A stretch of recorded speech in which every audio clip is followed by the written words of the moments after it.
नमस्कार। न्यूज 18 के digital platform पर आपका बहुत स्वागत है। मैं हूं आपके साथ अंशिका पाठक। भारत के 15वें उपराष्ट्रपति के लिए मतदान शुरू हो चुका है। इस उपराष्ट्रपति चुनाव के लिए पीएम मोदी ने संसद भवन पहुंचकर सबसे पहले वोट डाला और इस चुनाव में एनडीए के सीपी राधाकृष्णन और इंडिया गठबंधन के कैंडिडेट बी सुदर्शन रेड्डी के बीच मुकाबला है।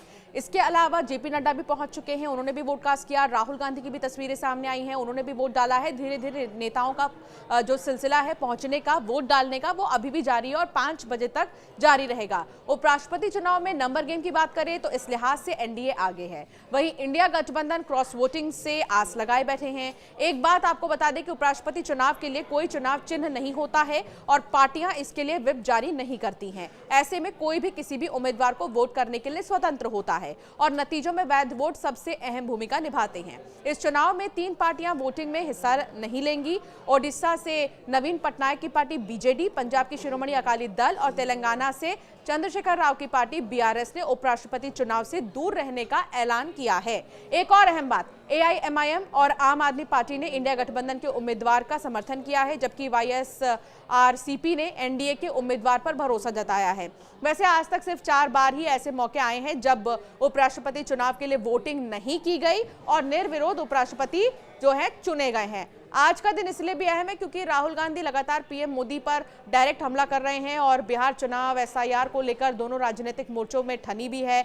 ऐसे में यह चुनाव एक पॉलिटिकल पावर शो भी माना जा सकता है। उपराष्ट्रपति चुनाव को लेकर जेडीयू सांसद संजय कुमार झा ने बयान दिया और उन्होंने कहा कि एनडीए उम्मीदवार सीपी राधाकृष्णन को एनडीए गठबंधन की संख्या से ज्यादा वोट मिलेंगे। महागठबंधन के भी सांसद एनडीए कैंडिडेट को ही वोट डालेंगे। उपराष्ट्रपति चुनाव प्रक्रिया में पारदर्शिता बनाए रखने के लिए निर्वाचन आयोग, राज्यसभा सचिवालय और हर संसदीय सचिव को इसमें शामिल किया जाता है। उपराष्ट्रपति चुनाव के बाद दूसरे सर्वोच्च आपको बता दें कि उपराष्ट्रपति राष्ट्रपति के बाद दूसरे सर्वोच्च संवैधानिक पद पर रहते हैं। वो राज्यसभा के अध्यक्ष यानी कि चेयरमैन भी होते हैं। अगर बीच कार्यकाल में राष्ट्रपति पद खाली हो जाए तो वो कार्यवाहक राष्ट्रपति भी बन जाते हैं। उनका कार्यकाल 5 सालों का होता है, जिसे बढ़ाया भी जा सकता है। भारत में उपराष्ट्रपति का चुनाव इलेक्टोरल कॉलेज द्वारा किया जाता है। इसमें लोकसभा और राज्यसभा के सभी चयनित सदस्य जो होते हैं, नामित और चयनित सदस्य, वो शामिल होते हैं। उपराष्ट्रपति चुनाव प्रोपोर्शनल रिप्रेजेंटेशन प्रणाली के तहत सिंगल ट्रांसफरेबल वोट प्रणाली से होता है। इसमें सांसद अपने पसंदीदा कैंडिडेट को क्रमवार वोट देते हैं। अगर पहली वरीयता से कोई कोटा पूरा नहीं होता है तो अगले वरीयता पर वोट ट्रांसफर हो जाते हैं। अगर उपराष्ट्रपति किन्हीं कारणों से अचानक से रिजाइन कर दें, यानी कि ये पद अचानक से खाली हो जाए, तो संविधान के आर्टिकल नंबर 63(2) के तहत उसके अनुसार जल्दी से जल्दी चुनाव होना चाहिए। उपराष्ट्रपति पद का मौजूदा चुनाव मानसून सत्र के बाद नियम अनुसार हो रहा है। आपको याद होगा जब जगदीप धनखड़ ने अपने स्वास्थ्य कारणों का हवाला दिया और उन्होंने अपने पद से इस्तीफा दे दिया था, जिसके बाद ये चुनाव अब हो रहे हैं। उपराष्ट्रपति पद के लिए कोई अलग वेतन प्रावधान नहीं है। राज्यसभा अध्यक्ष के रूप में सैलरी के तौर पर उन्हें हर महीने जो सैलरी है वो दी जाती है। उन्हें आवास, चिकित्सा सुविधा, यात्रा, हवाई, रेलवे, कार्यालय खर्च, सुरक्षा, फोन सेवा, पेंशन जैसी सुविधाएं भी दी जाती हैं। पेंशन का स्तर पूर्ववर्ती वेतन का 50% होता है। उपराष्ट्रपति का कार्यकाल 5 सालों का होता है और दोबारा चुने जाने की संभावना भी रहती है। अगर कार्यकाल अवधि खत्म होने के बाद भी नया पदाधिकारी नहीं आता तो वो आगे काम करते रहते हैं। उपराष्ट्रपति राज्यसभा के अध्यक्ष होते हैं। कार्यवाही का संचालन, अनुशासन, सदस्य योग्यता, अयोग्यता और इसके अलावा कई ऐसे मामलों में उन्हें अंतिम अधिकार हासिल होता है। अगर राष्ट्रपति पद खाली हो जाए, जैसे मरने या त्यागपत्र या अन्य कारणों से, तो वो कार्यवाहक राष्ट्रपति बनते हैं और राष्ट्रपति के अधिकारों का निर्वहन करते हैं। अब जिन 2 चेहरों के बीच मुकाबला है उनका भी जिक्र कर लेते हैं। एनडीए उम्मीदवार सीपी राधाकृष्णन कौन है, ये आपको सबसे पहले बताते हैं।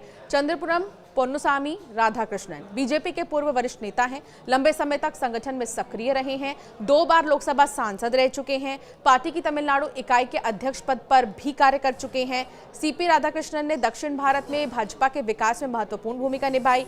तमिलनाडु के कोयम्बटूर से 2 बार लोकसभा के लिए चुने गए थे।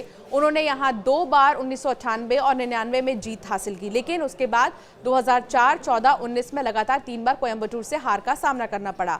2023 फरवरी में उन्हें झारखंड का राज्यपाल नियुक्त किया गया। झारखंड के राज्यपाल रहते हुए उन्हें तेलंगाना के राज्यपाल और पुडुचेरी के उपराज्यपाल का अतिरिक्त कार्यभार भी सौंपा गया था। इसके बाद जुलाई 2024 को वो महाराष्ट्र के राज्यपाल बने। राधाकृष्णन ने अपने राजनीतिक जीवन की शुरुआत छात्र आंदोलन से की थी।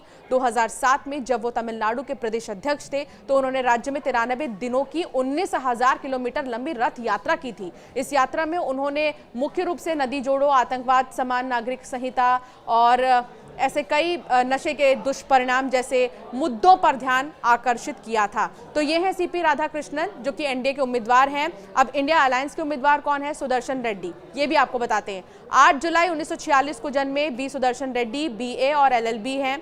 एक वकील के तौर पर वो आंध्र प्रदेश बार काउंसिल के साथ 27 दिसंबर 1971 को जुड़े थे। उन्होंने आंध्र प्रदेश हाई कोर्ट में वकील के तौर पर प्रैक्टिस की है।